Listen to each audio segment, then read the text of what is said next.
fall 2009, I set foot on the American soil for the first time to do an MBA. In case you wonder, MBA stands for Master of Business Administration, not Make Baby in America, although that was my second goal. After graduation, I worked for a medical device company in New Jersey. One time, in early 2012, I attended a marketing award ceremony and saw the executives get up on stage and be very fun. The audience was laughing and engaging, unlike anything I had seen in Vietnam. I thought, wow, this is such a great business skill to have. And I wondered, how can I be funny like them? Is a sense of humor something you were born with, or something you could learn? That evening, at home, I literally Googled how to be funny. And that somehow led me to stand up, which I had no idea what that meant. In Vietnam, the only thing close to stand up that I knew of was men peeing on the street, which made me wonder, can a woman do stand up? Or do I have to sit down? That misperception probably explains why most comedians are men. Women are funny. They're just not used to standing in public areas to relieve themselves. A month later, I found an 8-week comedy course in New York, in Manhattan, taught by Jim Madrinas, author of the book, Complete Idiot's Guide to Comedy Writing. Sounds like the kind of book I need. So I bought the book and signed up for the course.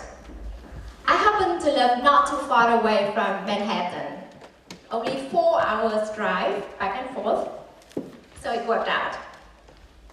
The first time I performed to Jim and the class, about 15 students, I told a joke about my mother telling me not to say bad words because people would think I came from an uneducated family.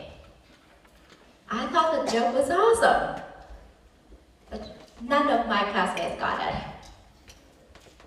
And apparently, even until today, the joke hasn't got any better. My biggest challenge was English. People didn't quite understand what I was saying. So I recorded all of my performances and watched them afterwards to correct mistakes.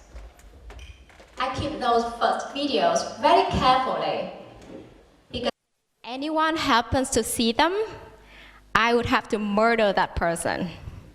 I'm serious.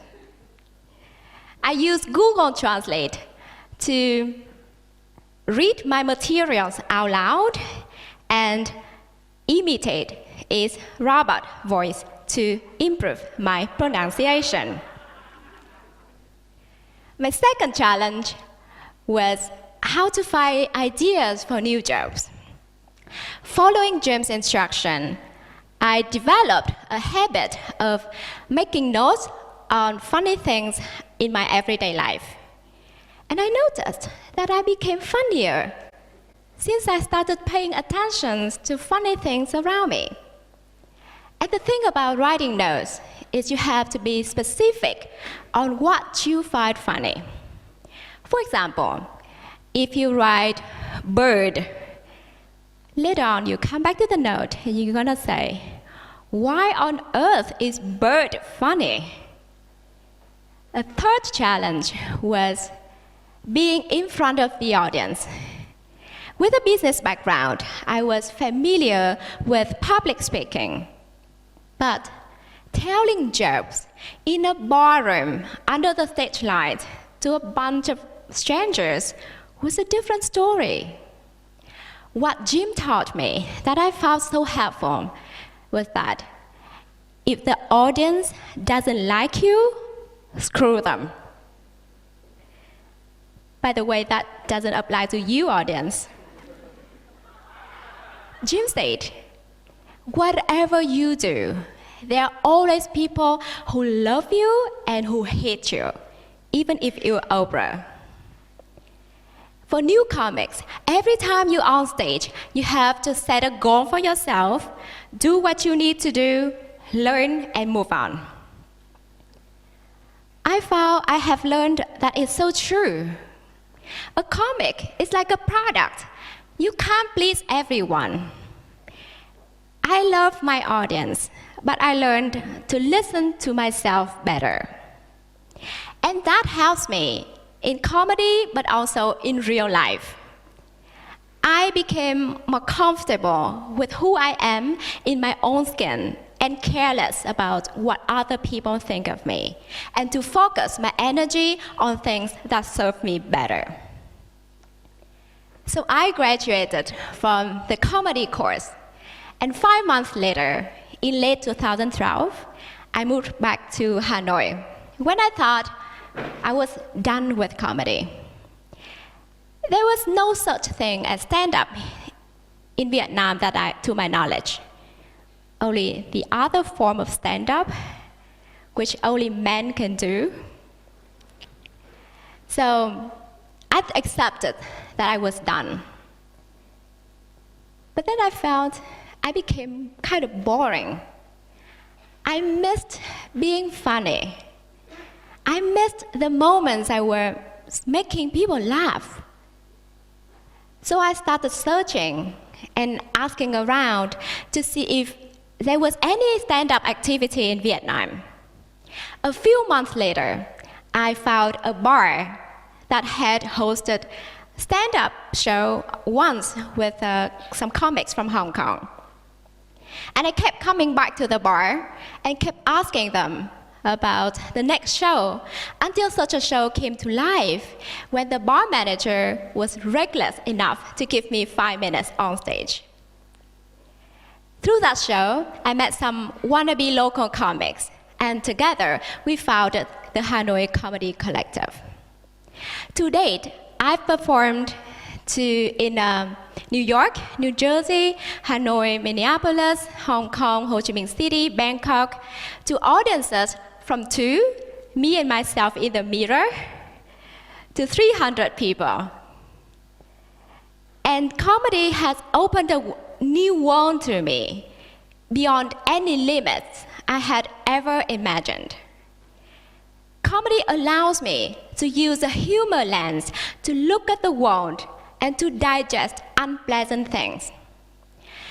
When I moved back to Vietnam, the first thing people asked me was, "So you lived in America, but your skin didn't become white?" I'm not Michael Jackson. In my community, people are obsessed with pale skin, and my skin is considered too dark, which is not pretty. But I find it funny enough that I no longer feel offended. Everywhere I go, people ask, "Are you married?" "No, get married. Time doesn't wait for you." Sir, I didn't come here for your advice. I just wanted to buy a bottle of shampoo. Can you give me the change? In Vietnam, it's culturally acceptable to ask people personal questions the first time you meet someone. Like, "Oh, you've been married for 3 years and you don't have kids? Why?" I don't really understand what people expect in the answers. Stories about someone's genitals? You know, my husband has a low sperm count, and my uterus is really bad. Thank you for asking such a caring question. Those things used to irritate me, but once I started telling jokes about them, they become much more tolerable. Many people have come to me after my performance and say, thank you for telling that joke. And I believe when an individual has a voice, she has the power and the ability to make an impact. Through comedy, I've met many amazing people, including my boyfriend, who is also a comedian from Hong Kong. In Vietnam, a male-dominated society, for women over 30 years old with an MBA from America, having a boyfriend is considered a major success. If you don't believe me, ask my parents, or any of my neighbors, or the shopkeeper who sells shampoo. Comedy also helps me in business. Every time I make a business presentation, I think to myself, wait a minute, I can't be this boring. I'm a comedian. I have to think of something. And I always eventually come up with some punchlines that make people laugh. There are two things that made my journey to being funny successful. First is exposure. If I hadn't come to that marketing award ceremony in New Jersey in 2012, I wouldn't have had the desire to learn how to be funny. Exposure helps you see new horizons, discover yourself, and push your limits further. You wouldn't need to go to that award ceremony to get the exposure, because you have watched my talk.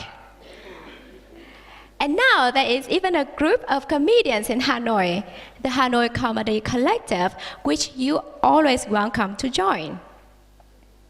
Second is determination. There was no single moment that turned me into a comic. It was a long journey of many small steps, one at a time, such as driving around in Manhattan for 15 minutes to find a free parking spot. I can't remember how many times I was driving alone in my silver Corolla to New York for 2 hours, put my name on the open mic sign-up sheet, waited for 1 or 2 hours for my turn to perform 5 minutes, and drove back to New Jersey for another 2 hours alone in the dark. I can't remember how many times I was nervous before getting up on stage and ask myself, why am I doing this? But as soon as I made people laugh, I told myself, yeah, I'm going to do this again. So some people told me, I tried stand-up, it's hard, so I quit. I said, you probably don't love it enough. So if you think you're not funny, think again. The question is not how funny you are, but how badly you want to be funny. Thank you.